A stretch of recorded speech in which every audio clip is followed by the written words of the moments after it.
Sitten lähdetään.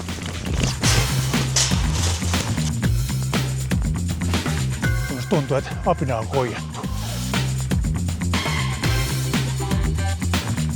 Kamalaa.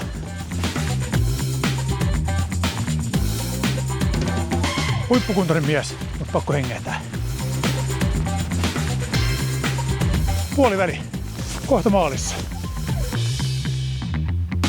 Täällä on remontti. Täällä on varoitukset ja kaikki. Ei täältä päässytkään tämän pidemmälle.